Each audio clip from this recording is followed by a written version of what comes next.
All right. Hello, everyone. hello. Good evening. How are you doing, dear? I'm better. Actually, I like your chill music. Right? Yeah, it is. It's all like, oh, okay, I can breathe. It's like 2 minutes to like relax, get ready. I'm Yeah, here, but I'm not quite here yet. It's good. exactly. Yeah, it's definitely been a Monday. It's been a Monday. So yeah, but we are here. We're going to talk about the nonsense in Hollywood and all the fun things about being a girl. So I'm going to say hi to the chat really fast. We got Rosie here. Hello, my darling. How are you? Jaden, the story lover, is here. I hope you have made it further into the Count of Monte Cristo. You've inspired me. I'm probably going to pick it up at some point. I've never read that. Wow. Right? Have you seen the movie? I'm curious. I think I saw part of it in like English class. Oh, it's so good. So good. That would be an excellent one to review. Okay. It's super good. Jacob Ironside is here. I'm glad your power's back. That would be super frustrating to lose power. Johnny is here. Hey, babe. My mom is here. Thank you for being here, Mom, as always. Cajun Corey, I think he said he's going to lurk tonight. No worries. I appreciate the lurk. Untamable Life is here. Hi, darling. How are you? I hope you've had a good Monday. And Phil is here. Ha, Phil. Smile for Me a While is here. Thank you so much. And I think that is everyone for the moment. So, okay. Oh, we got some stuff to go over. Like that picture. Okay. That picture you sent me, the first time I saw it, I was like, that's a creepy looking dude. And everybody was all, he looks like Eminem, blah, blah, blah, blah, blah. And then last night, you told me this is actually a female actress. Yeah. I was going, what the heck? Mm-hmm. Yes. She was masculinized, and then her character is so androgynous. Yep. I just don't even know what to think. I can't even. Yeah. Because I'm a professional and I have things ready to go when I hit, Sorry, start. I totally just bumped right on that because that picture like very much bothers me. So it's stuck in my brain. Yeah, no, it is. It's like, and that's a thing. It's like, and that's what, we're going to go over tonight is like, go away. Don't need anyone seeing my messages. I don't want to leave the studio. No, thank you. Be just one of those nights I yeet myself out. That'd be fantastic. Like, she's actually a pretty girl. Like, she's not pretty. She's very exotic looking. Yeah, she's not ugly. She's very like model-esque. Yeah. Yeah. She's definitely got like those alien like model. Yes. Features, Yes. She actually looks quite elf-like, to be honest. Yes. Like, put a long wig on her, some like Galadriel ears, not Ring of Power ears. She looks like an elf. Yes. She has the perfect elf aesthetic, but what they did to her, yeah, like okay, so she looks kind of monstrous. She does, like, and her eyes are gorgeous. Like, that's a deep purple. Her eyes are beautiful, and so we go to that. Like, that's a woman. That's the same person. Are you kidding me? No. Like, how's that even possible? It's a femme-looking man. It is, and like. And like in this, that is so creepy. I'm sorry. It's such like the angle of the camera. Yeah. I just like moved my. And what they've done, it's so creepy. It is. It's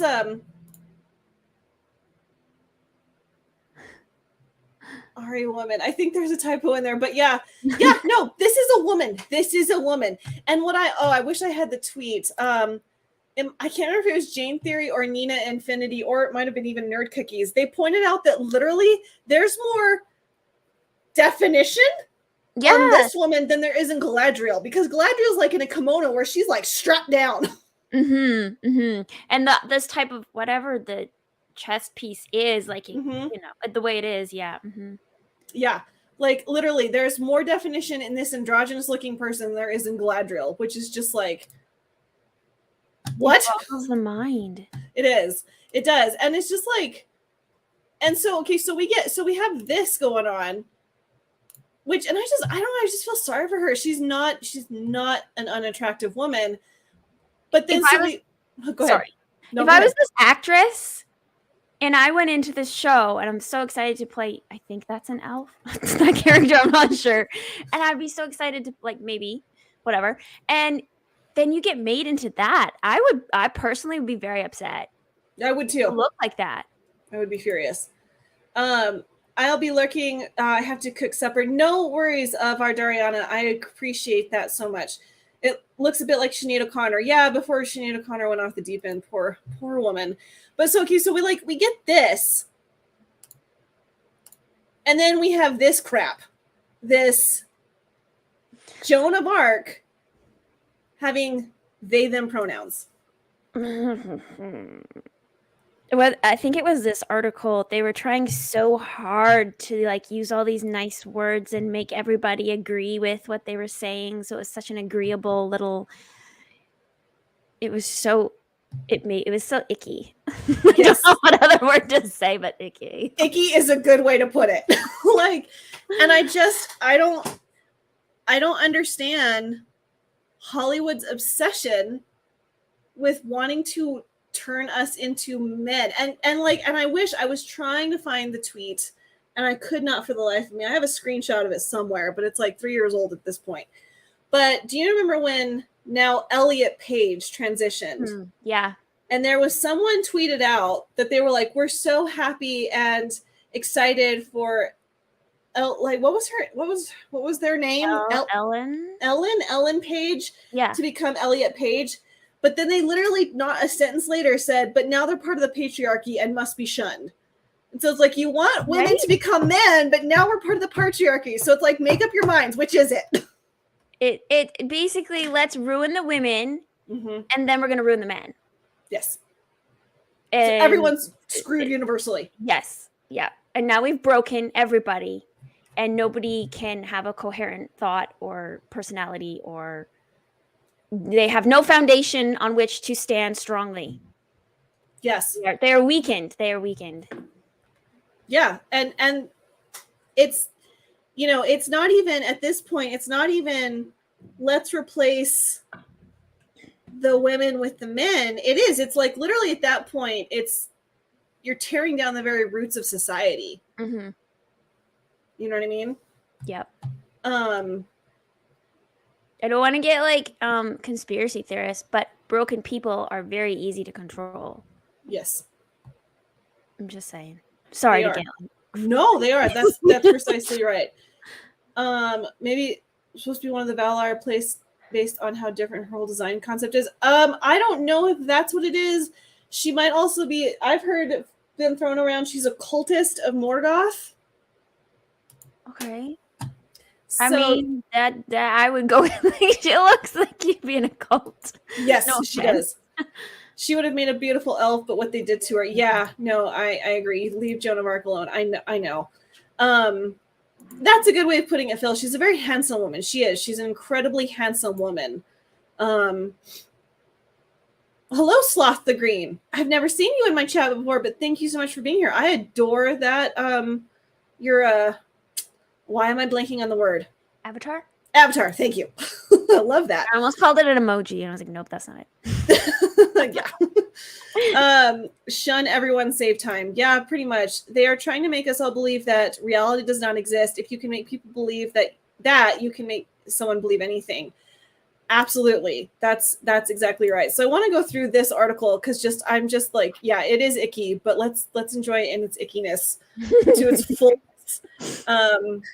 Shakespeare's Globe proudly presents a new play, I, Joan, where Joan, as a legendary leader who in this production used the pronouns they, them. The production opens on 25th of August to the Open Air Globe Theater.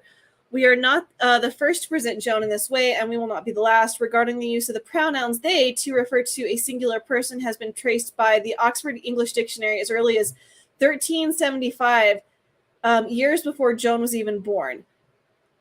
How do they know that? Yeah, I'd really love. Where are your sources? I'd really love to see what they're basing that little bit of information that they shoved in there on. Yeah, especially when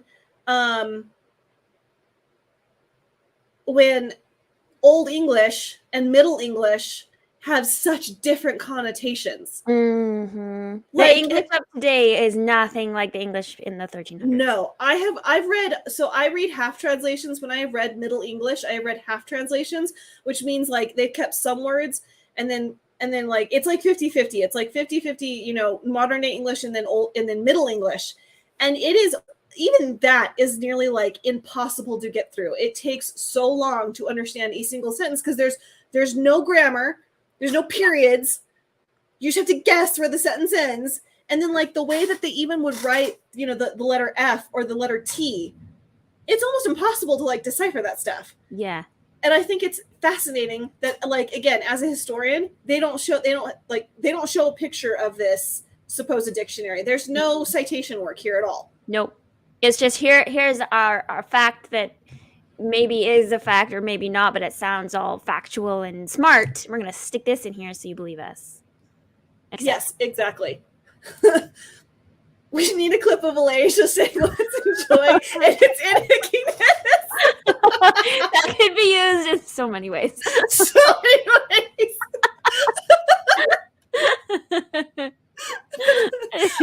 Thank you so much, Smile for being a while. That's great.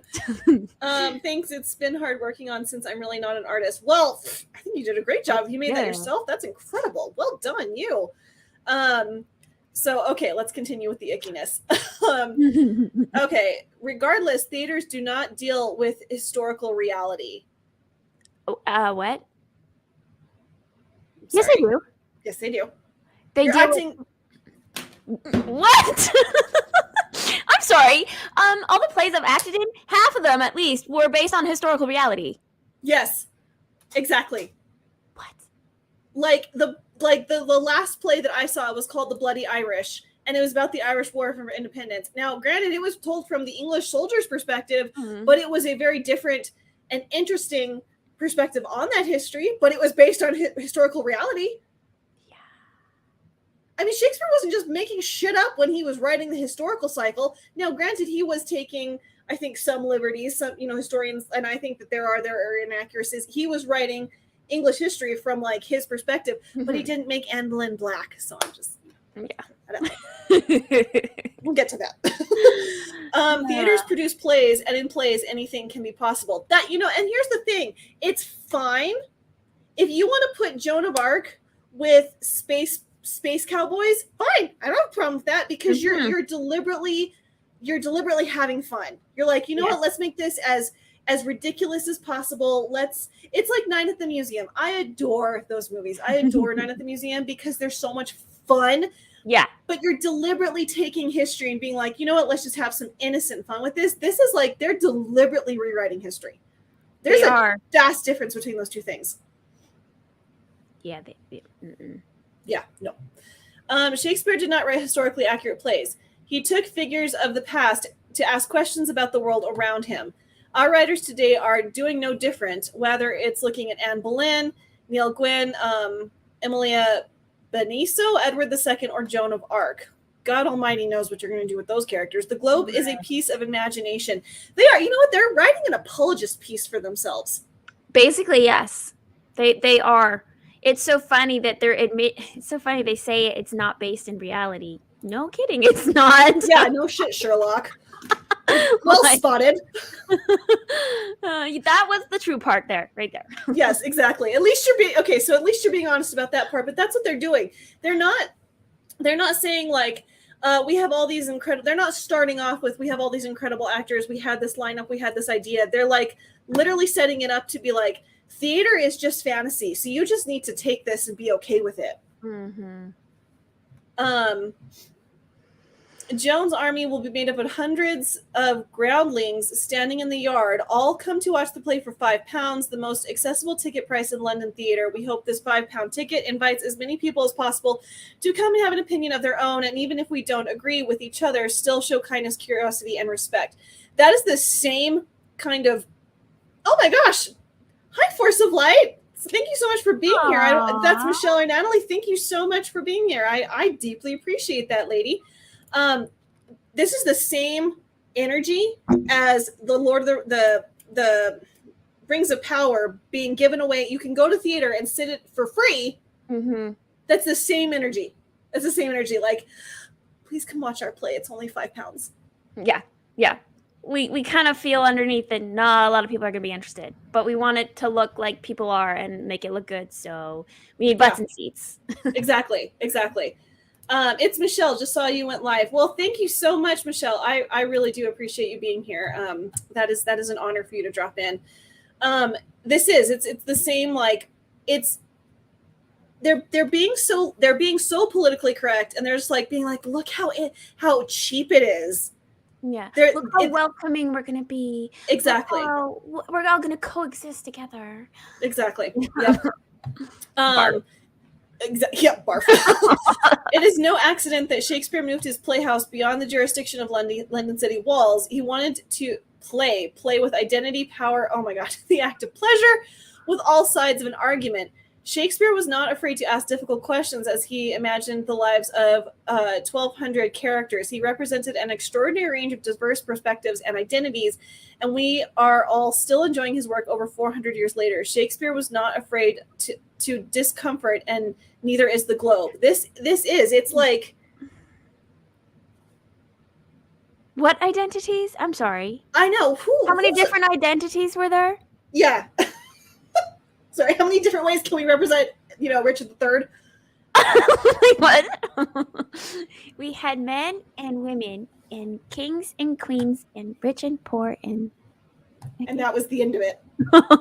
There was no like, let's see if Richard III is like going to dress in a dress this round. Yeah. And so yeah, they're putting themselves outside of societal norms by indicating that, like, Shakespeare had to move the globe outside of London because, according to the church, if I remember correctly, and anyone correct me if I'm wrong, that at that time, like, plays were considered a sin. Like, it was not considered, like a redeeming quality to be in a play. Yeah. I am missing a ton of chat, so bear with me, everyone. I will get to you as soon as we're done with the ickiness.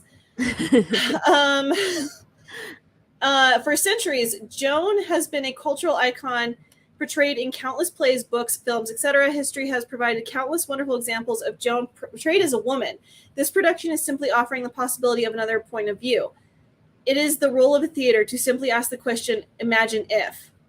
Again, okay, here's the thing. Again, I don't have a problem with that question. I went to a private Christian school, so I mean, I think you were probably in much more impressive plays than I ever was. I don't have a problem with the what if question, especially when it comes to theater. Mm-hmm. I really don't. What I have a problem with is that you essentially saying that because Joan led an army, it is more than likely she would have fallen into this line of thinking. Does that make sense? Yeah, that's what they want to portray. But that doesn't mean that is what it was. Like, yes. She was a figurehead. She was just this what's the word? The figurehead is the word I keep coming up with. She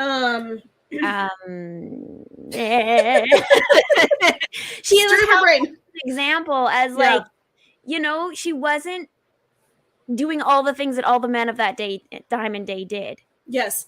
She disguised herself as a man sometimes, but that didn't mean that she was doing all the man things of that time period. Yeah. Well, and I think, like, ultimately, and this comes down to a faith-based question, she did truly believe that she was a vessel of God. Mm-hmm. Like, she did 100% in her bones believe that she was meant and called by God to lead the army. It's like that movie about Tolkien. They completely rid out his Catholicism, so it completely undermined who he was as a human being. Yeah. So that's the thing. It's like when you completely write out that part of the story, which everyone who's read, who understands the story of Joan of Arc knows that what you're indicating is that, actually she was trans. Mm-hmm. It has nothing to do with her faith. Yeah. Nothing. Nothing. Okay, Shakespeare Globe is unequivocally pro-human rights. Oh my gosh. Holy Lord above. You have a nice link there to the Universal Declaration of Human Rights. I didn't click it. Oh, you. Oh, it's the United Nations. Oh, even more ickiness. I'm good. I don't. No, you people scare me. Yeah. Okay, so this includes trans people, non-binary people, Black and minority ethnic people, and people with disabilities. Trans men and women and non-binary identities exist and are valid. We stand with the United Nations Declaration of Human Rights. We are committed to being an inclusive and diverse organization, and making necessary change is at the heart of our strategic aim for operation. This includes becoming pro-trans, anti-racist, and taking positive, curious, and international action against any form of prejudice present in our culture. We aim to create a culture and environment. Could you have used culture a few more times in these sentences? Dear heavens above. An environment in which everyone experience at Shakespeare Globe is equal, inclusive, and equitable. Holy, they are begging not to get canceled. Yes. The word queer is widely used to refer to non-heterosexual and non-cisgender identities. We use the word queer interchangeable with the alphabet. Regarding the copy of I, Joan, our creative team has been integral in choosing the language to use in our copy. We recognize the complex history of the word queer and its reclamation into a positive or neutral descriptor. We use queer to mean those outside of heterosexual and cisgender identities. So you couldn't tell me anything about the actors in this play, but you can tell me about that you stand with the United Nations? It was literally like half, like that last half especially was just a whole declaration of, I don't want to use the term woke, but like, you know, it was just, we are on this side and we are this group and we're the good people. Yeah. Yes, Michelle. According to the Globe in London, Joan of Arc, one of the saints of France, now falls outside heterosexual norms, and apparently now is trans, and her pronouns are they, them. So no kidding, Rosie. It's like that, like, and it's so shocking that it's not just that you're taking a well-known figurehead of history and rewriting her story. You're taking an entire nation's identity and asking them to like throw that out the window. Like, you know, and I living in Ireland, Catholicism is more of like a duty rather than a conviction. But I can't imagine that many people in Ireland would be okay if all of a sudden St. Patrick was trans. Yeah. You know, the French are very like, they had like, in another lifetime, I would have been a French historian. The French are very protective of their identity because they've been trampled on several times. They were defeated by Henry V in, what was that, 1452 or something like that? Can't remember. At Agincourt. Like, the French have had somewhat of a rough history. And, like, you know, they ushered in the modern era with the terror. You know, they beheaded their own king and queen. So the French are protective of their identity. So you're asking the entire nation, like, you know what? One of your saints, it doesn't matter. What she did for you guys literally doesn't matter. Yep. That's what is also shocking. They're totally just trampling all over that, rubbing it in their faces and being like, if you are against this, you are, because they said in their little thing, we are anti-racist, we're anti blah, blah, blah, blah, blah, blah. We're all the things. And so if you don't accept this, even though it's against your culture, you're not those things. Exactly. And it's, to me, that's on par with, so, you know, Ireland has Kathleen na Houlihan, which is the old crone of Ireland. She calls her young men to fight for her. France has Lady Liberty. Like, you know, there's that famous picture of her, like, calling the French troops up to fight during the Napoleonic Wars. You're taking the very essence of a nation, of its femininity, and destroying it in, like, the stroke of a pen. Yeah. Yep. Do the French know that this is, like, they must know this is happening in London, right? Yeah. Yeah. They They have to know. They have to know that this is like, happening. I want to know what a French person is thinking right now. I would, yeah. Like, I would love to hear their thoughts on this, especially a French Catholic. Oh, yeah. I would love to know what they think of that. Because, I mean, like, France, since 2020, again, not to get too deep into the weeds, has not been okay with the way things are going. Yeah. You know, like, the last time, I have a vivid memory of this, the last time the French broke into a hotel and ripped up a painting and threw it out the window, their king was guillotined. And that happened last year with a picture of the prime minister. And I'm like, oh, that's not good. French are pissed. So I don't know. Maybe I can do some research for that and we can come back to that, at a later stream. But that would be that would be interesting to know if like if the French are like, yeah, no, we're not okay with this. Mm-hmm. Like, what are you doing? Okay, I need to catch. It's technically correct about the them pronoun, but they completely laughed at the aspect of context. And that's the thing. That is absolutely correct. It was really Joan of Arc, but someone else's handwriting sucked. I'm not sure what you mean, Mike's Likes Tacos. Someone on YouTube pointed out that demons in the Bibles use they, them pronouns while they were possessing someone. Well, that's creepy. Huh. That is creepy. That's very creepy. Okay, wow. That's food for thought. Them in the singular is used to refer to an unknown party, as in about someone you do not know who they are. Exactly. Yes. I guess it's been a while since I went to school, but when I was in school, I had to show where my sources came from. Yeah. Same. Shakespeare was more accurate in histories than idiots are today. Yeah, this is true. Shakespeare uses historical figures and historical events as they happened to the best knowledge of the time to ask questions about that are pertaining to humanity. Yes, and like also, I mean, like I think there was a certain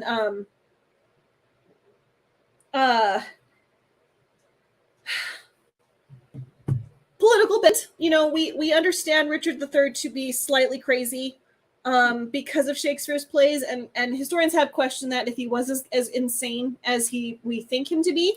I don't know if we're ever going to get the answer to that question, but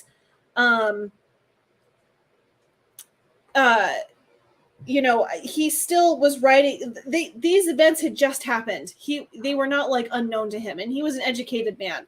Now I have like feelings about like Shakespeare, and I'm not getting to get into all that craziness, but yeah, I think that he was very aware of what he was doing, and he wasn't doing it to restructure society. The free tickets gave me a Richard III impression. Views, my company for views. I will never grow tired of that image in my mind. That's funny. Yeah. I get that it is art. Art is always push the limits of, even to the point of offense. And I agree with you, Shieldwell. I do. It's now knowing that the radical gender agenda, to my mind, is being forced on women a lot more than it is in men. Mm-hmm. Like it just seems like women are being the ones targeted for this. Question to anyone who answered: do you all have a playlist of some kind of music put on when you read? I know not, and maybe chat can help you with that. The hilarious irony here is that Joan of Arc would be the first in line to have these people on trial for. Yes. Yes, she would have. I think that part went over their head. Yeah. But it's a white nation of colonizers. Okay, yeah, exactly. You guys are on fire. Thank you so much for thank you, Michelle. Yes. So Joan of Arc is now trans, right? And hold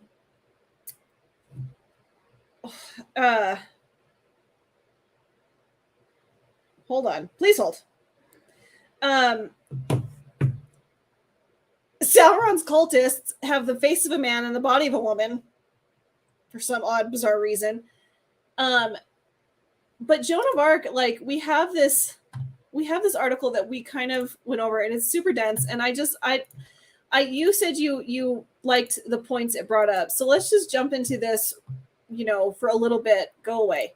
And I think it's fascinating that they kind of make the argument that Joan of Arc has been the catalyst for like this rapidly approaching gender ideology crap because of just simply who she was in history.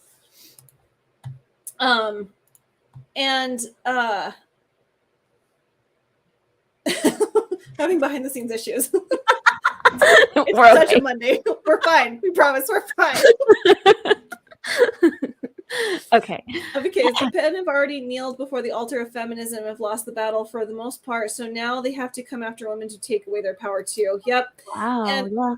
That's well put. Well put. To be fair, it's the casting in the play, not claiming the historical figure was. No, for sure. And I get that. But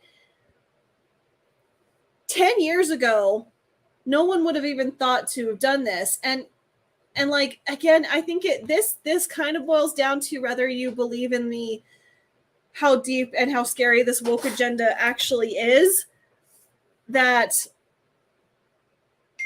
by undoing the very fundamental structure of society, you're undoing any kind of foundation from which we can grow. Does that make sense? So by tearing down the feminine, making the masculine, but masculine's also bad. Well, what kind of foundation do you have to stand on at the end of the day? Absolutely nothing. There's nothing to stand on. We're all these androgynous, hybrid, robotic, I don't know. We're just like, we're lost. We're completely lost. We're completely and utterly lost. You know what really irks me? When trans women win beauty pageants over cis women. I know it's infuriating. Don't get me started. I understand. I totally get it.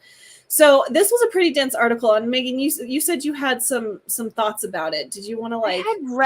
I had read some of it. I don't know. Have thoughts. I put it in my notes. Let me look in my notes. Okay. What I love the most about this article is it takes shots at Foucault, and I freaking hate Foucault because I had to read him the first year of grad school, and I'm just like, yes, someone's taking down Foucault. I hate him. And I'm going to say this while you're bringing up your notes. For anyone who doesn't know, if you trace this woke ideology back to its source, it comes from the French school of annal thought. They're the ones who had this, let's deconstruct space and time. Let's deconstruct everything. Foucault, and I can't remember that woman's name. I blocked it out because she made me so furious. But it's the French who we have to thank for this crap that we're currently living in. It's their fault. And what is hysterical is just last year, every French university is rejecting anything American curriculum-wise because they're like, yeah, no, y'all are too woke for us. We're good. So it's like you literally started this, and now you're like, America's too woke for you. The irony is just, it boggles my mind. Okay, I lost anyways. my notes. So I have. You lost it. It's such a Monday. It's been a Monday, girl. It's been a Monday. Like, I'm still waiting for a text back from my. What? Go ahead. Now we're on a stream together. I don't know. We're just like, we're screwed. It's okay. Good thing we're cute. I don't know. Oh my gosh. That was so well put. Okay. Well, okay. So essentially what this article was saying is that Joan of Arc has been like kind of the catalyst for this flipping of the feminine and the masculine, which I think it's an interesting, because is she an important historical figure? Yeah. Would I put her up there that far? No, not really. But like, it's literally taking like Foucault's deconstructing of all of society. I mean, if Foucault had his way, he would unravel society to its core. I mean, there would be nothing left if Foucault was in charge. But he's like this author takes the image of Joan of Arc and says like she's been she's been like the catalyst and the oh, what is the other word? Usurped is what's coming to mind, but that's not the word I'm looking for. Anyways, she's been what's been the driving force behind the switching of the feminine and the masculine, and then it's okay to have them both in one body. Yeah. And now my mouse is acting up. I agree. It's insulting. Women have to be men to be heroic. Men must be feminine to not be monsters. Oh, we're going to get into that, John. Yeah. Well put, John. That was an excellent segue. We're going to get into that. We are going to get into that. Mm-hmm. Yes, so true. I heard that from missionaries from our church who went to France to college students. Yep. Yeah. No, the French, we have a lot to blame on them. So anyways, I don't know. This article was dense, was really dense. But what I think this article kind of pulls from is that to take away Joan of Arc's faith is to completely write her out of history, because she did believe so fully in what she was doing. That's the reason why she did what she did. Yes. Otherwise she wouldn't have done it. And there would be no Joan of Arc. No. Basically. Yes. So I don't know. Like, I'm gonna post this on my Facebook, because this article, it's way too dense. Like, you have to sit and read it like 3 or 4 times in order to fully understand it. But I don't know. It's just what the Globe is doing. It's as insulting as what they're doing to Galadriel. Because I'm like, I don't need another man woman to represent me. I don't need that. And there's a lot of men, women in pop culture right now. They're everywhere. They the show seems to have quite a few already. Men. Yeah. And like, I mean, this is so dumb. It is dumb. Hold on. Please hold. I'm going to bring up something. I should have had this pulled up later, because I was like, do I need that? And I was like, nah, I'm good.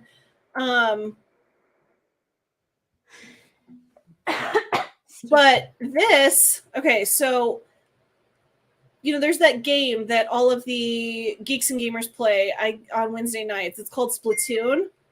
Yes. And Mara Jade retweeted this.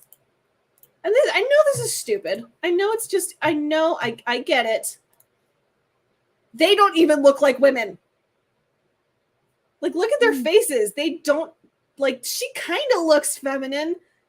Yeah. It's that whole androgyny again. Yeah. Like a teenage boy. Yes. Mm-hmm. It's like that 20s look, but ugly. Yeah, yeah. That, like, flapper look. Like, that girls wanted to look younger during the 20s. Mm-hmm. But now it has, like, a very sinister bent to my view. Like, I can't help but look at this and feel like their faces don't look like girls. They don't look feminine at all. It's almost like they look like cross-dressers, trans people, men, when they put on makeup and try to look like women. Mm-hmm. So it's a feminine-looking man, but you can tell they're a man because even with all the makeup, they still have very masculine features. Yeah. So I mean, as silly as it sounds, like, even just seeing this, I was like, they don't look like women. What is going on? Why? So I don't know. I don't have any answers. And that's the whole reason for these streams. But it's just, it's shocking to me, because I told you this backstage, that when now Elliot Page transitioned, I saw a tweet of someone saying they were so happy for her, now him, and that they needed to be applauded and celebrated for taking that brave step. And the next sentence said, but they are now part of the patriarchy and must be rejected. Yeah. So you celebrated a woman becoming a man, and now you're rejecting her. And now you're rejecting her because she's part of the patriarchy. Did everything that many women children are being pressured to do, encouraged to do, celebrated to do, and then they do it and then they're rejected. Yes, because now they're a man. Yeah. So it's like, pick a lane. What? Why? Like, there's nothing, you can't do anything right anymore. No. They wanted to defeat men, and they kind of did. And then they made to defeat, they're all into defeating the patriarchy.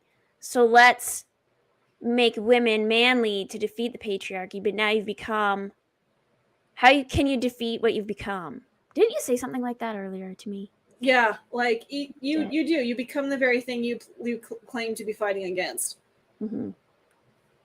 And it's so weird. So okay, we have like people like Leah Thompson, but it just seems like the women becoming men is a much more like prevalent in your face kind of thing. We haven't seen,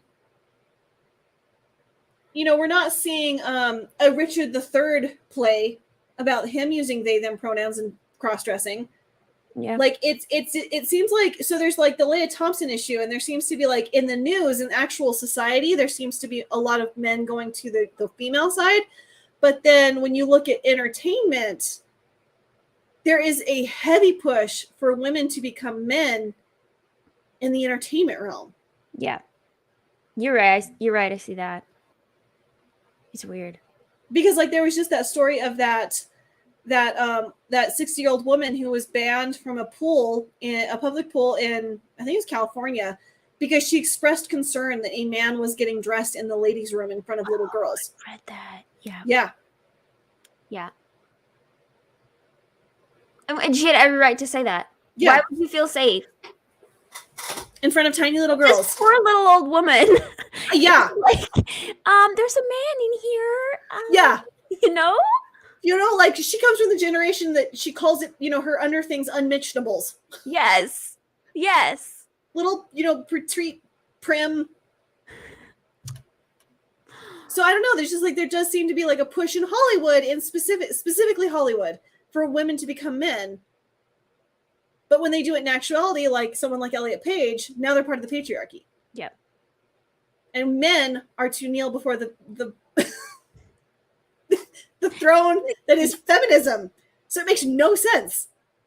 You're all kneeling to nothing. You are. It's empty. Because it just all cancels each other out, basically, right? It does. It does. It's like two negatives equals a positive. Mm-hmm. Or but two positives can't equal a negative. Yep. That's what's happening. Yes. We math. I can do this. Yeah, okay. Shield Wall of Dragons. Good thing we're cute. Megan gets it. This is why I ever on my show. I agree, it's insulting. Women have to be men to... Okay, well, I already read that. Sorry. This nihilistic view of reality only leads to the absolute destruction of everything. I don't think that most people realize that what the end goal of destruction is. Exactly. Well, their end goal is to have us all standing in the ashes of this destruction with nothing left. But again, we don't want to get too far in the woods. YouTube's going to take me down.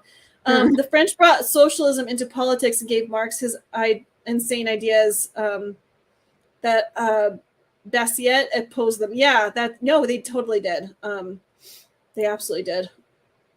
There's also a bizarre idea that leading an army is rolling up the sleeves and laying about with bloody abandon in the midst of the battle. That's right. And she didn't. No. She literally held the banner. That's all she did. She was their source of inspiration. She did. She was the female figurehead that inspired a nation to fight. Like women are supposed to be. That source of inspiration and foundational support behind the man. That the role that God literally gave us. Yeah. She actually was playing that role in a way. She was. In armor. In armor. I'll give her that. But also, she's doing a battlefield, you have to be safe. But, like, she was being the female, like, call to arms.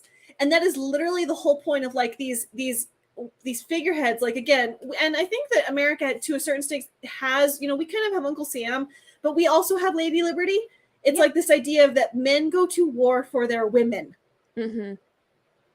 So again, they are undermining her very existence, her very like goals, by giving her a masculine role, because women are supposed to be the thing that inspires movement. Yes.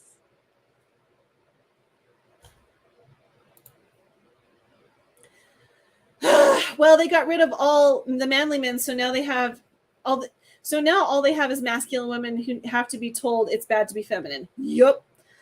The androgynous women. Oh, okay. There's a game. I don't know if it's a Nintendo Switch. I honest to God don't know. It's called Splatoon. It's just a silly game. The Geeks and Gamers play it. Johnny plays it with them. You paint things. It's a sweet little game. I don't know. Yeah, it's like paintball kind of like, and you I don't know. You take each other out and stuff. But Netflix is making a series off of it, and in the little game, like they're all like little short squid. I think, babe, if you're here, like, can you type in the chat what Splatoon is? But in this Netflix series, that was loud.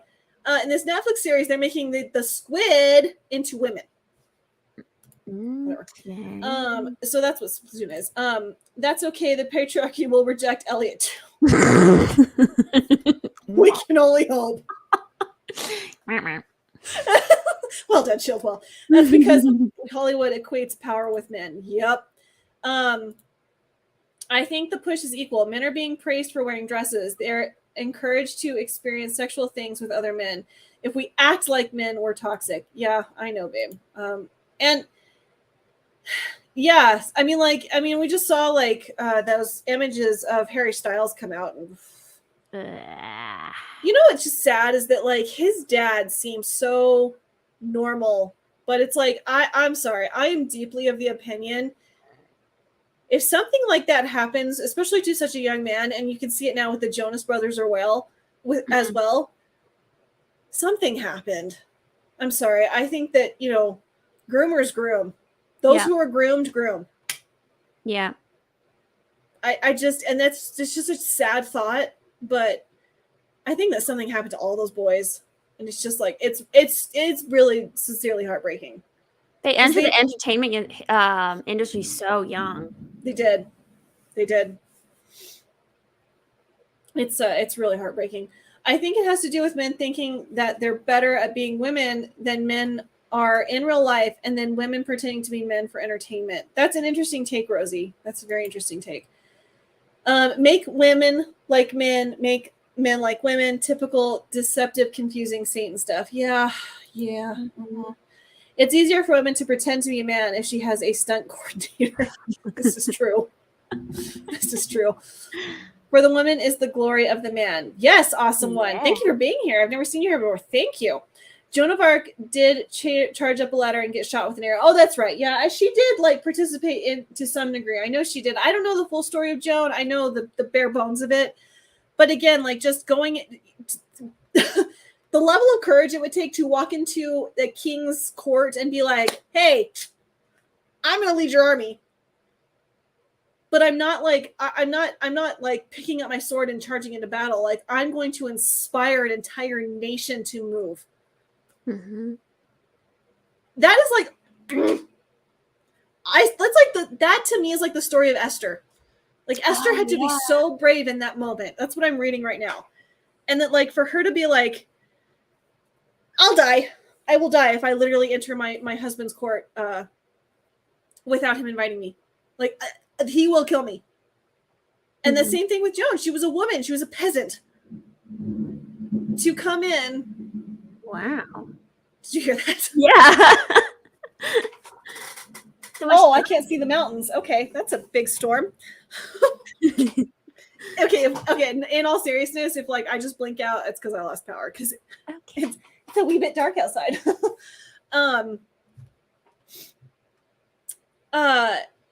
I lost my train of thought. They're undermining just what it is to be a woman. They're taking away our power. Mm-hmm.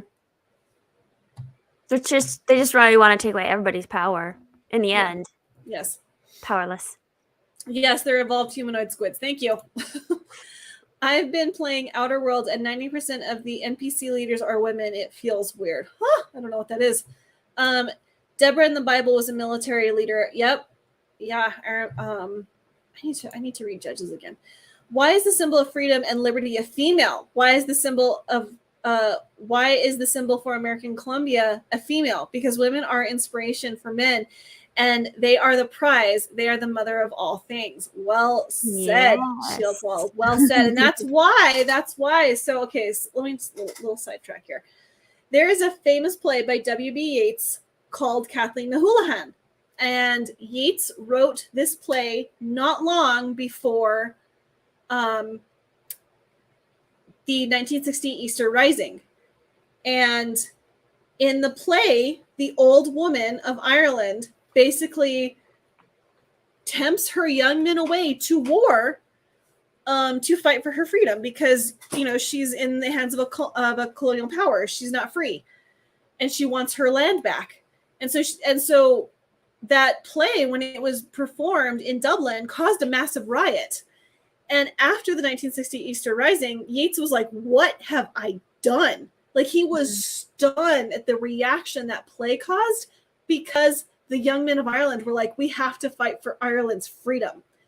But it wasn't even like Kathleen Houlihan sometimes is depicted as a young woman, like a young, beautiful woman.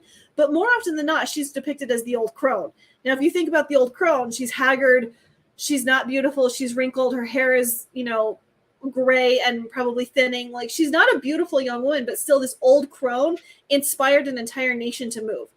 And that's in a play. So think of like the, you know, the power of something like that. So if you can use a play to inspire an entire nation to throw off a colonial power, what can you do with a play today saying that a woman who inspired an entire nation to stand up against, you know, I can't remember exactly what they were fighting. I don't know French history as well as I know Irish, but that's pretty powerful. And that's what makes it startling. When you're taking a very well-known historical figure and rewriting it to fit a certain political bent today.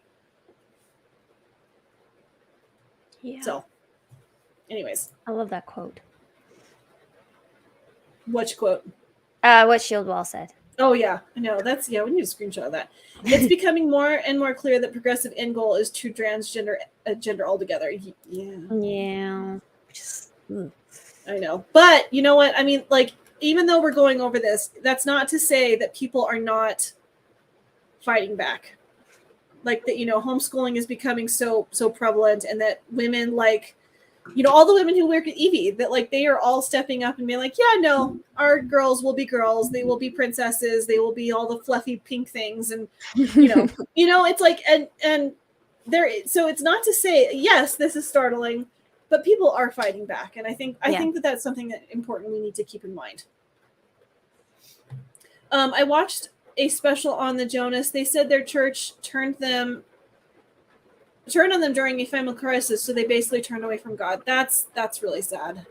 That's really sad, and that is a very prevalent thing for people to turn away from when a crisis hits. And here comes the rain.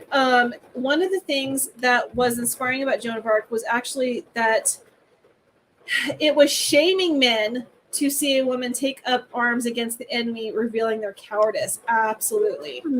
Yeah. Mm-hmm.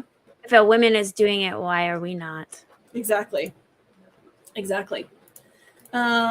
Modernity doesn't need to be put into historical right. I agree. Hey, sweetie. Wow. You got quite a storm happening. I do. No wonder I had such a massive headache a couple hours ago.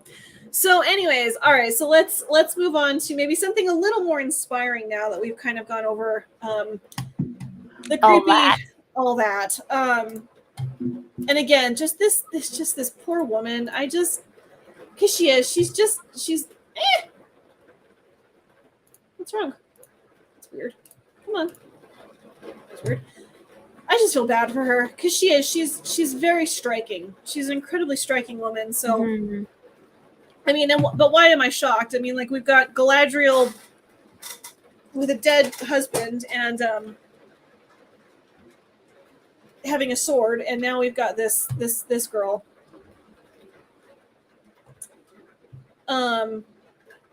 Yeah, rain. The rain is coming. Yeah, it was. It's a loud one. I know. I am all for more people homeschooling. Trust me, girl. I will be homeschooling my kids. It's not even like yet. That's not even like. I was homeschooled for a little bit, then I got put in a private Christian school, which I did really like, and I do. Sorry, guys. It's like this is really hitting. But yes, and I know that you will be doing a stream with someone very soon about homeschooling, and I will, if I can't be there for the live stream, I will definitely rewatch the replay because I know that you have helped write some bills, and if I remember correctly, you put in chat, you've helped write bills for homeschooling purposes, and that's so inspiring. Like that is so so cool. Isn't that so cool? If you want to rewrite that, smile for me a while, you can, because that was incredible what you did. More women need to be like that. The sad reality is that the produce of rewriting historical figures is becoming more common.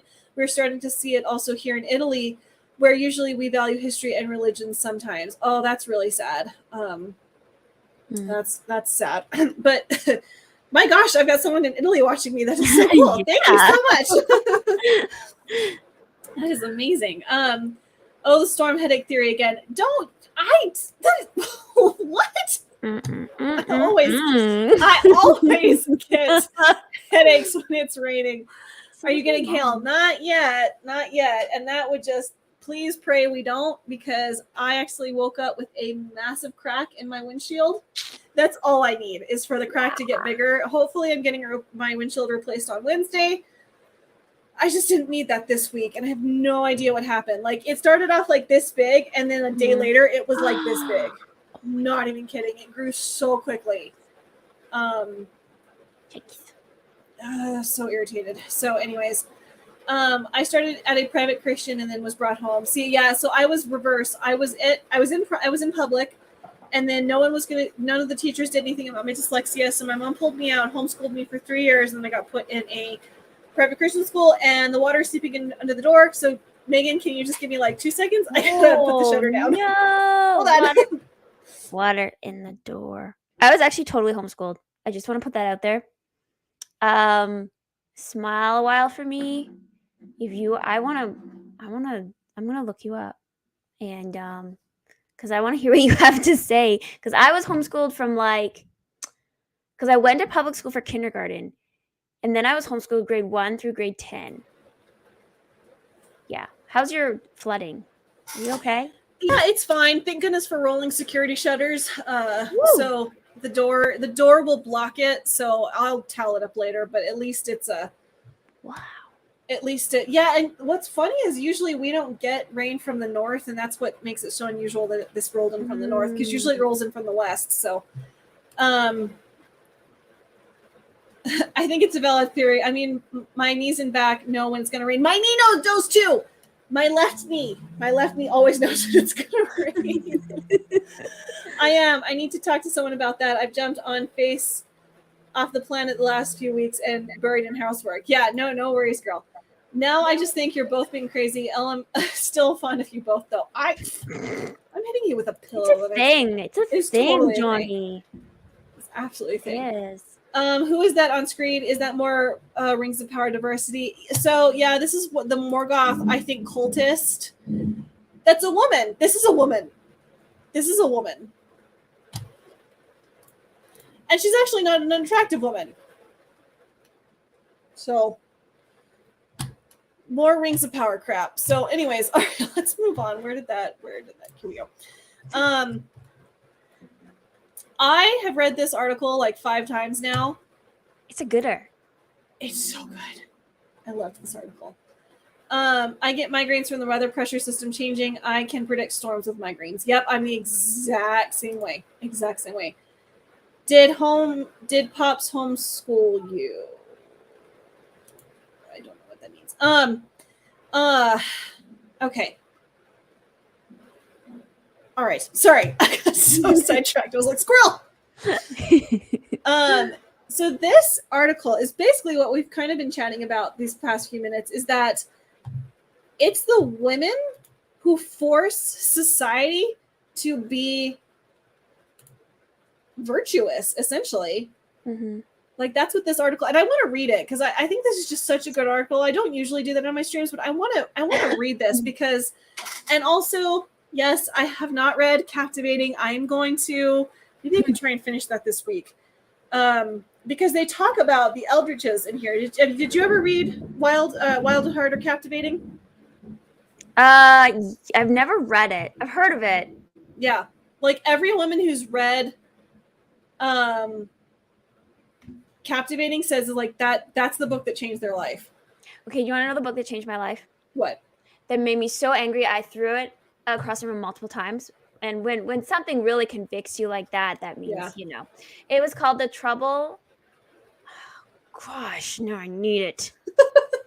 All right, what did you... Trust, something about trust and how a woman can change her relationship and her marriage just by changing her own behavior and her trust issues. Wow. And it was really difficult for me because, well, I believed everything that was being said. It was so difficult to accept that I had to be the one to change. Yeah. And not my, like, yes, your significant other should change too, but to change myself without the expectation that they need to change too. Yeah. No, just change yourself. Just yourself. Don't worry about the other person. Change yourself. And it was maddening. That's true. Like, I'll have to text that to you. Yes. I can't remember it, but like, yeah, it was maddening. But it was right. Yeah. She was right. This woman was right. Yeah. She was right. It's hard to have a mirror held up to you and admit that you have faults. That's not an easy thing to do. Especially when you know somebody else has faults and you're like, well, we have to change together. Nope, just change yourself. And you want to know that everybody else is changing too. Exactly. Like, you want to be all equal. Yeah. But taking responsibility for your own self. Yeah, that's a hard thing to do. And just not worrying about the other person. Yeah. Oh, that's interesting. Yeah, no, please. Yeah, text that to me. I would love to check that out. All right, so I'm going to read this because this is a really interesting and really captivating article, I felt. And it's very short, it's very quick. Is there a note about the author of the painting in the article? I love the style. Oh, this might be early Renaissance. I actually don't know. I wonder if I think this is Renaissance era. That is really beautiful. It is. It's very beautiful. Yeah. But it's, that iconic just feeling of the women. So what she's doing is she's tying her colors, her house colors, onto the night, like, carrying my colors into battle. So that's what the photo is invoking.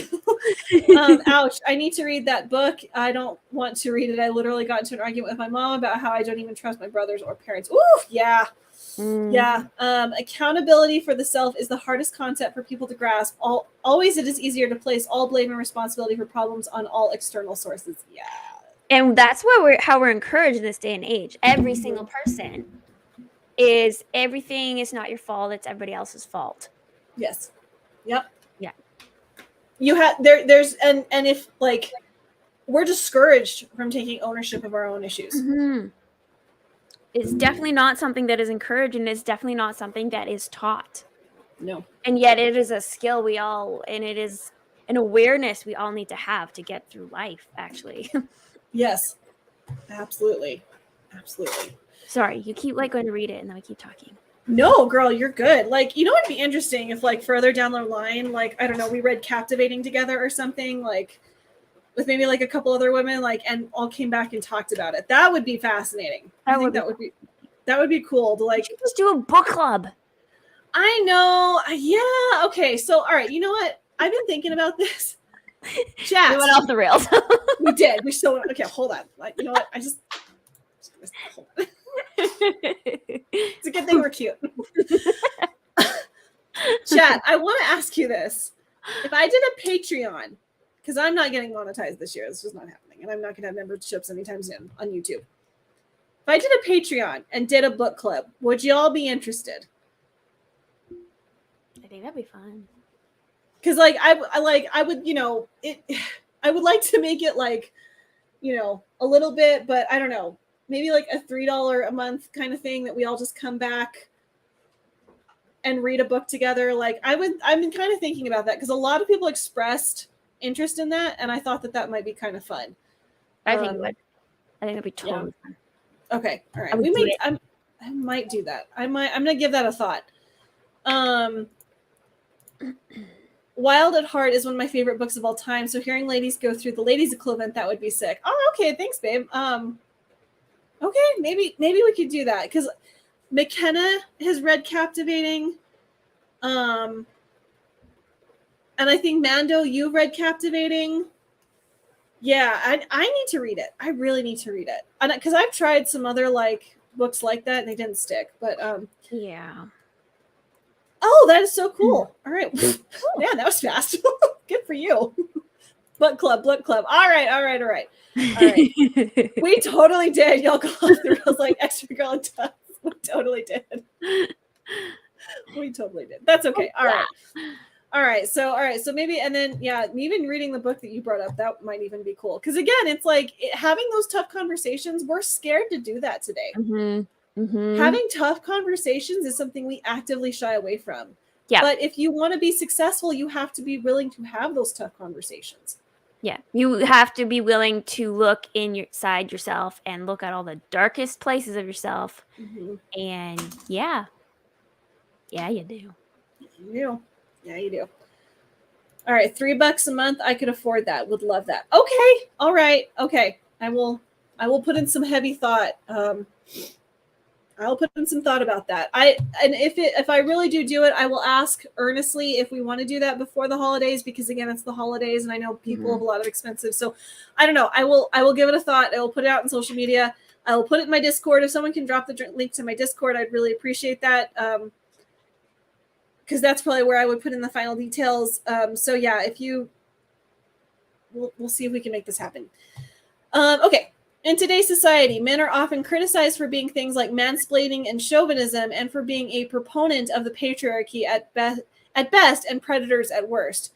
The problem is that it presumes men are guilty, that they're all predators in some form, rather than assuming that most men are good at heart. While it's highly unfair to automatically put all men in general in these categories, there's something to be said for the positive effects a strong woman can have on the men in their lives. A strong woman. That doesn't mean a woman who overpowers the man with her personality, like with an overpowering personality. Yes. And like obnoxious, masculine, controlling. Yes. That's not, strong does not mean that. No, it doesn't. And I'm like, that's a conversation I would love to have at a future time. What does it mean to be a strong woman in today's society? Because what the freaks on the left think and what we think we perceive a strong woman to be, those are two vastly different things. Yes. So I would love to have that conversation, because that I think is an imperative one for us to understand. Like, what does it actually mean to be a strong woman? So yeah, okay. We have ideas brewing. Of course, no man should be a predator, intentionally or unintentionally harming women in any way. But the argument can't end there. Dr. Jordan Peterson points out that harmlessness cannot produce virtue. The two aren't synonymous. A harmless man isn't by default a virtuous one. There's so much more that makes a good man, and it's often a woman who encourages and brings this out, who promotes a higher calling in his life. Just love that. Sure, not harming anyone is great, but there are those harmless men acting nobly, supporting and defending women, and creating and inspiring future generations of men to embody all that's good. By emasculating men and encouraging them to simply be harmless, our culture has unintentionally encouraged men to shy away from behavior that's truly virtuous and good. And we have a little clip from Patterson that I want to play that I think is just brilliant. and kind of breaks down this concept really well. So I think there's a point in here that I felt like it was a good point. So I will hop in and do that. There are inherent differences between boys and girls, men and women. I'm not saying they're not equal, but unequivocally different. Genetically speaking, most little girls enjoy playing house and dress up, whereas boys can be found making weapons and a seemingly endless amount of noise. That is facts. I have a little brother. In their books on the deepest desires of men and women, John and Stacey Eldridge discuss the longings of male and female's heart. In his book, Wild at Heart, John Eldridge describes the three natural desires of men: a battle to fight, an adventure to live, and a beauty to rescue. Eldridge explains how these desires are evident from a young age when little boys create weapons and act out epic battle scenes wherein they're the heroes of their imagined tales. The final desire, a beauty to rescue, becomes the central desire of grown men. The battle to fight and the adventure to be lived are meant to be done with and for the beauty to rescue. To be clear, so Wild at Heart. So captivating is the flip side of Wild at Heart. So that's the book that I was talking about. Is to be clear, this isn't to say that women are helpless and need a man to give meaning to their lives. It is, in fact, takes great courage on the part of a woman to commit herself to a man to help him grow into a more mature character, into a man who is worthy of her love. Men are not inherent savages simply waiting around to be tamed by a woman. Both men and women spend their whole lives moving further from their potential and closer to actualization, as Plato philosophizes, moving steadily away from the more animalistic tendencies of human nature towards the noble reason and goodness humans desire. So I'm going to play, this. Let me, hold on. I got to stop sharing because I'm going to share my audio. But I think that's a fascinating idea that, like, it's not just that,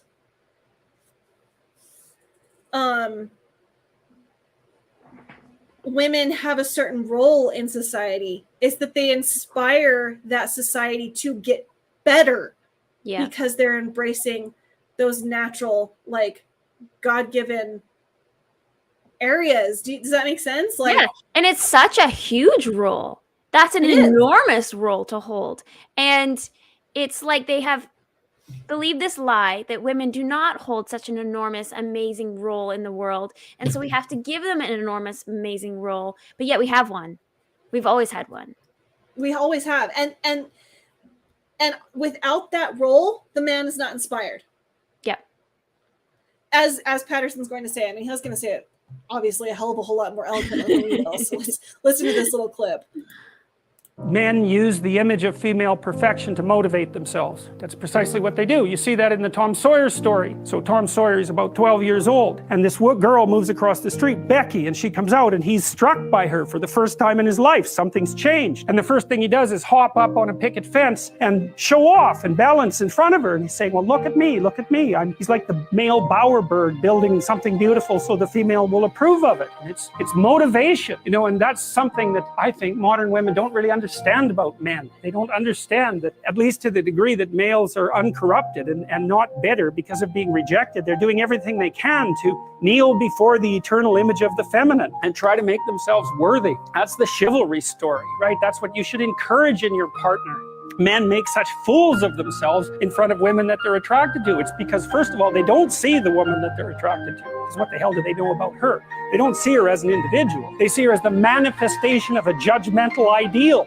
Men use... I just think that... This is why people hate him so much. I know, right? It makes so much sense. So much sense. No. Oh, that's just such a beautiful, like, thought. It's like, it's not the woman herself, it's this idea of the feminine that he is kneeling before. And that's what Hollywood doesn't get. It's not kneeling before the idol of the feminist.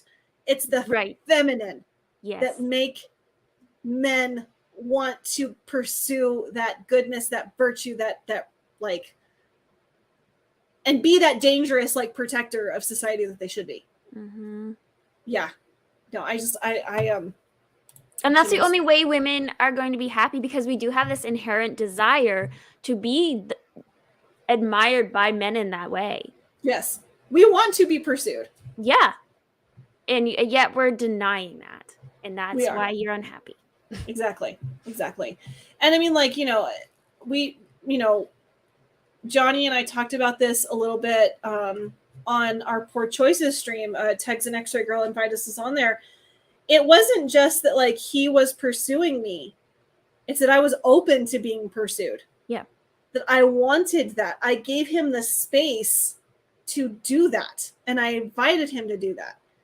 So it's like when women, because the thing is, it's like, it's this weird kind of dichotomy. I was preserving myself and holding myself above and like not allowing myself to fall like,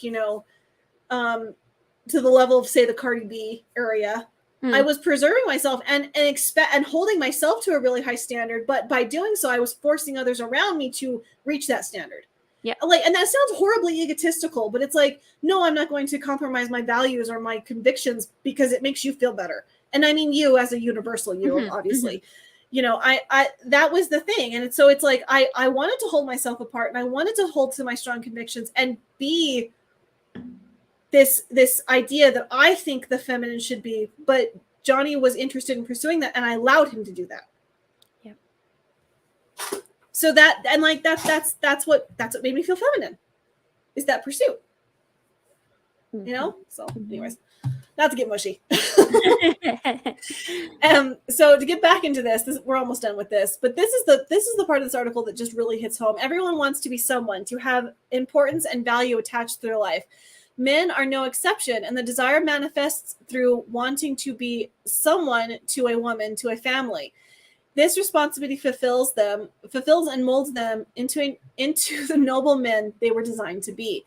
This isn't some anti-feminist trope, but rather a truly deeply ingrained in the hearts of many, played out time and again over in numerous stories. Iron Man saves the world for the love of his family. Wesley gives up his pirating ways for Buttercup and the Princess Bride. Captain America, which I don't agree with this one, ultimately chooses a wife and family over saving the world. And the Count in Monte Cristo spends one half of his lifetime in prison and the other half seeking justice, all in the name of the woman he loved. And that's true. He literally does everything he does in the Count in Monte Cristo because of the woman he loves. These men have a higher purpose in their lives because of the women they loved. And I just love that. Their characteristics are arguably better, nobler, and more virtuous because of the inspiration from women. Fulton Sheen said, to a great extent, the level of any civilization is the level of its womanhood. When a man loves a woman, he has become worthy of her. The higher her virtue, the more nobler her character, the more devout she is to truth, justice, goodness, the more the man has to aspire to be worthy of her. The history of civilization could actually be written in the terms of the level of its women. It's just like, those are such strong words. That is such a role. That is such a huge thing to carry. That's a lot of power. It is a lot of power that Hollywood says women need to have. They already have it. They already do. And that's, I'm sorry, that's like, oh, the nation's depending on me. It gets back to this thing of like, that verse, women submit to your wives, women submit to your husbands. And then Paul turns around and says, husbands, love your wives as much as Jesus loved the church. I'm paraphrasing heavily, but yeah, it's like, submit to your husband, but also carry the future of the nation on your shoulders. Like, that's a task.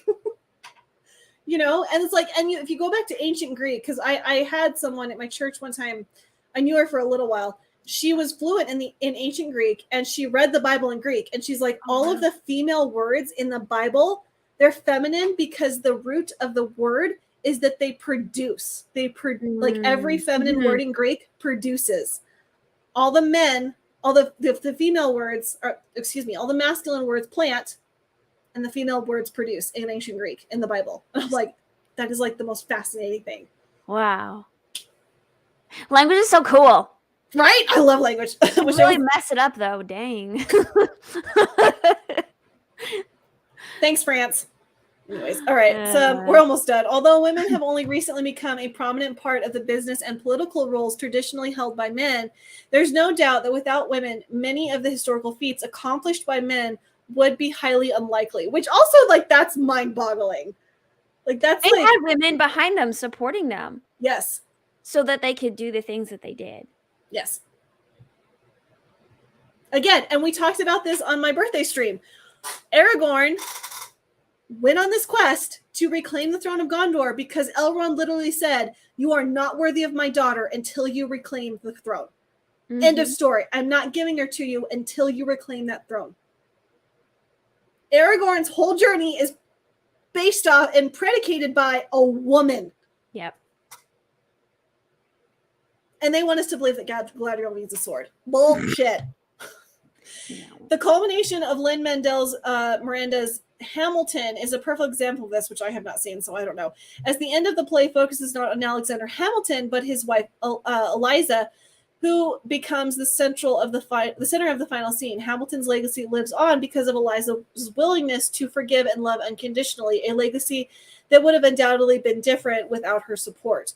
Women don't just live in the shadows of men, submitting to their wills and hiding behind their accomplishments. Rather, they act as the sun, casting the light of their beauty and grace, inspiring the man they do love to be bigger than they ever would have been on their own. Yep. Like, I don't know. That's just like such a powerful article. I lost that article. I need you to send it to me again. I'm okay. Sorry. No, you're fine. I'll do it right now. I need it to share to PayPal. Right? Save it. That's just like, and that is like ultimately, that's what Hollywood does not understand. I don't need a sword. Liv Tyler literally said this. She doesn't need a sword in her hand to make her strong. And that's just like, and this idea that like they want to replace the male masculinity with somehow female masculinity is just like, it's like, I don't feel seen. I feel denigrated. Yeah. It does. That is not powerful. It's not. Actually, it's not powerful.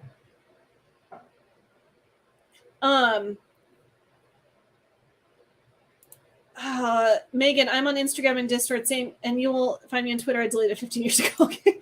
Yeah, I don't blame you. In regards, my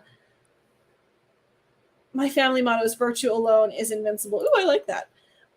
Abby from The Last of Us and She-Hulk seem to portray a strong woman as a strong man. That's ultimately it. Again, I don't know anything about Marvel. I've never read a Marvel comic in my life, but my understanding is that Bruce watched his father beat his mother to death. And so that whole scene of where like she's like, I keep my anger in check when I'm catcalled. What? Wow. Boo-hoo. Didn't he? I haven't read a lot of Hulk myself, but he went through a lot more in his life, right? Like, yeah, I think he did. He went through a lot of stuff in having to hold his anger in and sometimes failing. Yeah. Like her complaints are, no offense, they're much less than his. Yeah. And you know what? It's interesting. I have been catcalled. I roll my eyes and I continue on with my day. I don't let it stop me. I don't like fall apart on the concrete. I'm like, oh, that was kind of annoying. And then move on. Yeah, exactly. There's such a thing as just like, that was, okay, whatever. And moving on with your day. Yeah. He didn't throw a knife at you. And so that's the thing. It's like what Hollywood actually thinks is a strong woman. It's actually for me as a woman and me being bullheaded and independent. Like I am, to a certain extent, I am independent. I like, I don't love handling things by my own. I can do it though. Mm-hmm. That to me is insulting. I'm like, what the F is wrong with you? Grow up. Get a spine. So to me as a woman, her characterization, I'm like, that's so insulting that you think I act like that. It's like women demeaning themselves. Yeah. Would it be a stretch to suggest that competitive sport is essentially war and partly why women's sports lack attendance? Ooh. Ooh. I like that. Yeah, I mean, but true, because if you look back in history at sport, it was all men doing the sport. It was. It wasn't women. Mm-hmm. Nothing wrong with women playing sports, but I mean, no, not at all. People will go watch men's competitive sport over women competitive sport. Yeah. It's Well, more okay. exciting. My Yeah. husband watches sports almost obsessively. Yes. And he will sometimes, because he loves Texas Longhorns, so he's going to watch all their games Yeah. if he can, of all the different sports teams. And he'll even watch some of the women's sports teams. But he'll say, that's kind of boring watching the women because they Yeah. can't do slam dunks and they are not physically capable Mhm. in the same way that the male players are. And they're just not as exciting to watch. Yeah. Well, okay, so I'm gonna flip the lid on that a little bit. I agree with you, but think of competitive ballerina competitions. There's that. Those theaters are packed because Mhm. it's beautiful, it's lovely, it's a display of grace. Gymnastics, yep, same thing. Yep. It's a display of Figure grace. skating. Yeah. Mhm. So the lovely is watched, but I don't want to watch women's soccer. I don't even want to watch women's soccer. It's boring. It is. The majority of women's sports I find boring. But yes, I do enjoy ballet, gymnastics, those Yeah. type of things. Yeah. Because there is grace, there's more creativity in it, actually. More artisticness. Yes. More beauty, more grace. Yes. Yes, absolutely. With our Like women's even strength. yeah, because even though because like it's not left on our legs, but you know doesn't require a ton of upper body strength. But like even my dad, for as unengaged as he was through our entire childhood, he would watch my Irish dance competitions and be like, "Wow, that was impressive. Like you did good," you know. Mhm. Yeah. And like Irish dance is a little more in your face than is ballet, but it's still graceful. It still takes a certain amount of poise, for sure. you know. And I always saw dads more engaged with their little girls at like, they didn't get it in the studio, but once they went to a competition, they're like, oh, okay, this is what she's doing. Mm-hmm. That's when she becomes the princess on stage. And that's when he's like, okay, I'm now I get it. And I'm really proud of you. Most dads anyways.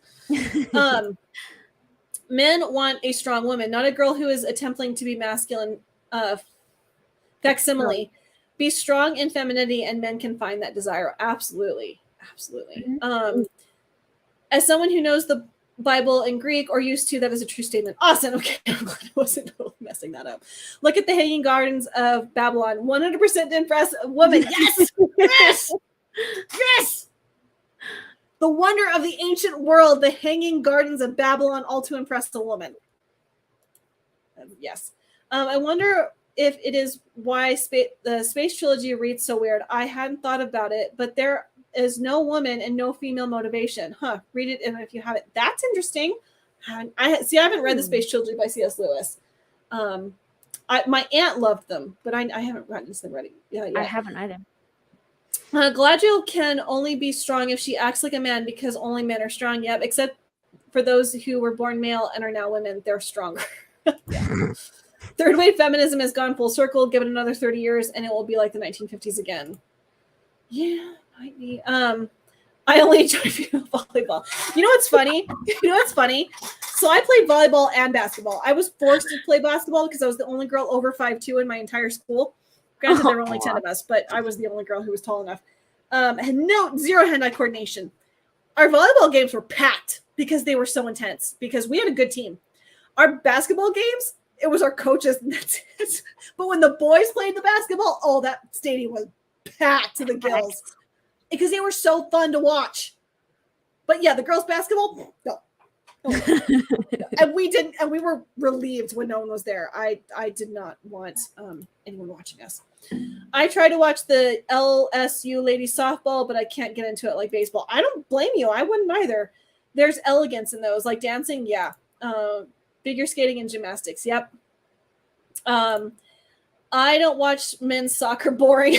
I don't get soccer. I'm sorry. I don't know. Soccer's so.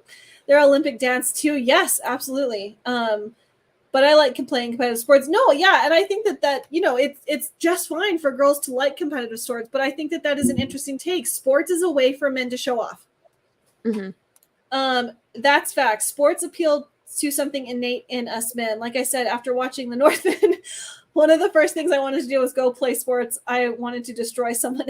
Yeah, I remember. I was like, yeah, I fully expected you to just like hang up the phone and be like, okay, I'm done. So yeah, I don't know. And like The Northman, that's a great example. Again, Johnny and I talked about this. you look at the women in that movie, it's women being women. They're not trying to be the men. Mhm. Olga is not trying to save herself. She is waiting for Amleth to save her. And she inspires him to act in a logical way. He just is like a bear, like bearing through everything. She's like, no, think about it. Yeah. Let's bring it down a notch. But also, like, I mean, if you think of like even Maverick, I was thinking about Maverick today, which I know you just saw. Penny Yeah. kind of like made him step up. Yeah, she did. And her daughter even spoke up and was like, she didn't say you need to step up, but she basically said, like, don't break her heart. Yeah. Like you know. Yeah. Don't do what you did before because that was immature. Yeah. Be a man. And we don't need that anymore. Yeah. So, yeah, I don't know. Hollywood just doesn't.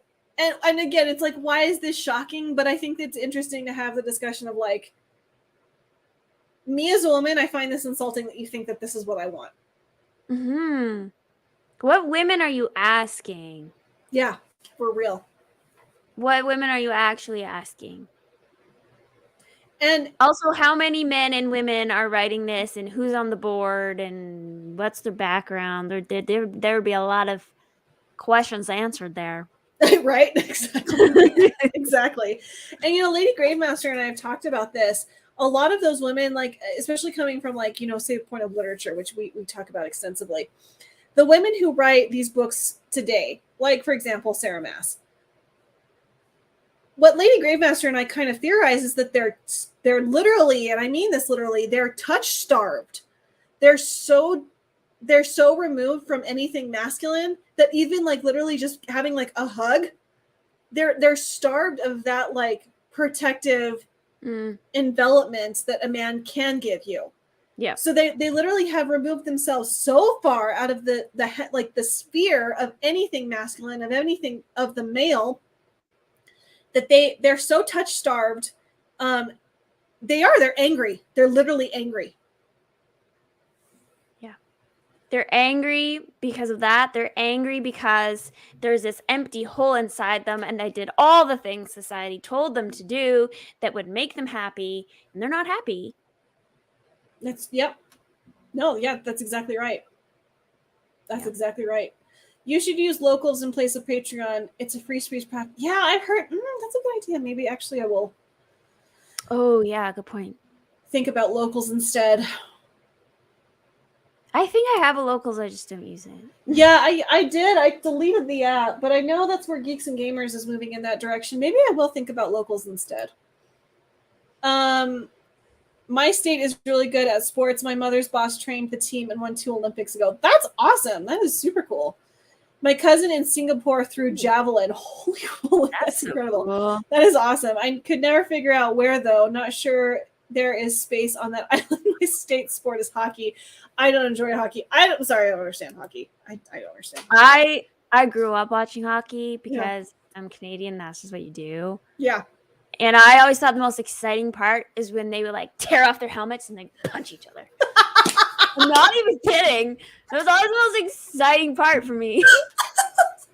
Oh my gosh, that's hysterical. I'm serious. And the funny thing is sometimes the refs would just skate around and let it happen. And the 2 captains would be talking to each other from opposite teams while their teammates are punching at each other. They're like, we'll just let these guys have it out and they'll be better. They'll feel better. So literally they were jousting. Yes. And the audience is like, yeah, fine. And the rest of the team, like, they'll figure it out. They'll be okay. The 2 guys just need to duke it out and they'll walk away and they'll be okay. And that's hockey. I bet you anything they went to get a beer afterwards. That is hysterical. Probably. That is so hysterical. Yeah, I watch hockey for the fights. I also watch NASCAR for crashes. I don't feel bad, Megan. Thanks, Tony. Glad you understand. Oh, I have a feeling I'm about to learn a thing or two. It's so funny. That is so funny. Well, Megan, thank you so much for coming on. This was an awesome conversation. Yes. We need to do this again. Yes, I very much agree. So this comment has 2 parts for length. There was a 90s rom-com that a guy dressing up as a woman to get into college. Okay, I will let you type before I. Sigourney Weaver as Ripley as Replay going to Mama Bear and Aliens. That's how you write strong female characters. Sigourney Weaver going Mama Bear on the Aliens. Okay, yeah, I think we cut out that middle part. Yeah, no, Sigourney Weaver is awesome. I loved her in Avatar. Is that what it's called? About the blue aliens? Yeah. Yes. Yeah. I like Sigourney Weaver. She's good. She's a good actress.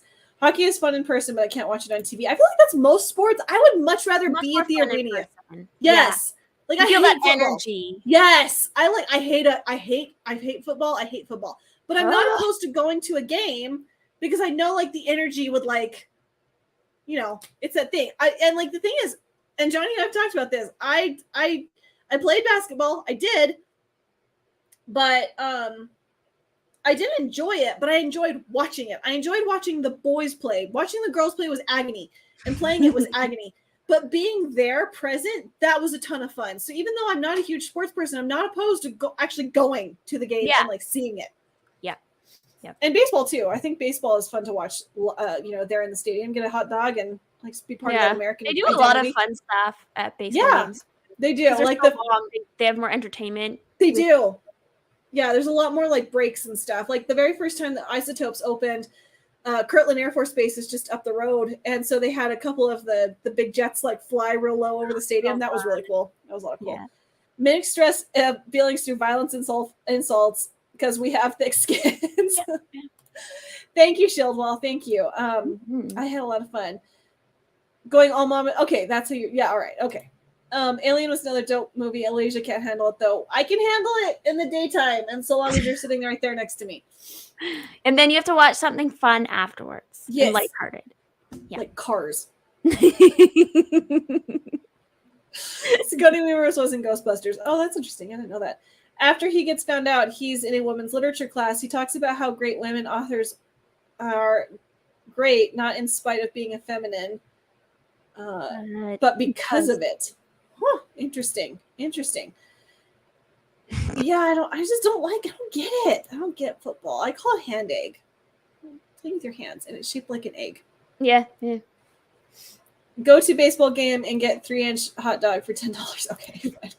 Ripley was originally written for a man, but Sigourney Weaver impressed them so much during auditions they changed the role. That I believe, because Sigourney Weaver is a force to be reckoned with. Okay, can I admit something? Cars 3 is my favorite.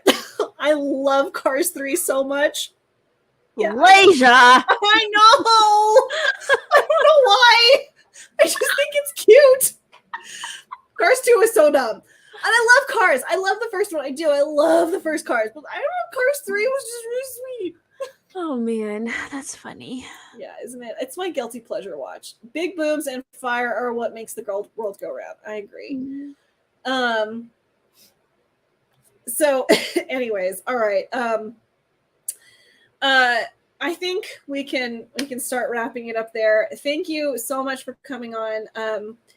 For us both having somewhat of a Monday, this was a great story. I think we, even though I don't want to watch Ghostbusters. I tried, and it's just nothing about it caught my attention. I don't like Ghostbusters. Anyways, Megan Madeir, do you have anything you would like to shout out? Anything you got coming up you would like to? No, I don't have too much. I'm gonna say that, and then I'm gonna realize something. I think on Saturday, Friday, I have our movie review with Free Speech Gaming. He was here, Steven, and we're reviewing Be Kind Rewind. Okay. Which is like a comedy, so we're going to get a little lighter. Mm-hmm. And then on Saturday, I'm on Rogue Disney's channel. Nice. For fun, yep. And then, yeah, I don't know. So far, that's all I'm doing. Cool. All right. Well, that's awesome. So, next Monday, I don't know if I'm going to have a stream next Monday. I've got a lot going on next week. That you guys will eventually know about.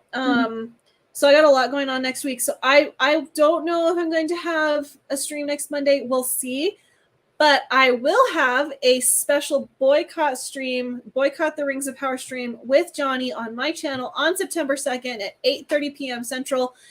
That will be after Friday Night Tights. So we want to let Friday Night Tights wrap up, and then we're going to go live and we're just going to talk about why we love Tolkien, the movies, the books. I don't care what it is. I don't care if you collect the action figures. Let's just talk about why we love Lord of the Rings and Tolkien, and encourage people to not give Amazon the satisfaction of seeing more numbers on the Rings of Power. Don't even pirate it. Ignore this crap. It's not canon. Clearly, it is not canon. They have shown their hand. None of the stuff in this show happened. It's just none of it. So yeah, September 2nd, my channel, 8:30 p.m. Central. And yeah, let's just talk about Tolkien. Let's do an appreciation stream for Tolkien. So, and then yeah, Monday stream is a little bit up in the air. We will see how it goes. So, anyways, chat, as always, thank you so much for being here. Deeply appreciate y'all's support. This was a great chat, great conversation, and yeah, let's do this again soon, girl. Mm-hmm. I feel like we need to have a book stream at some point. We need to have book stream. Yeah. Okay. Yeah. All right. Night chat. We will talk to you guys later.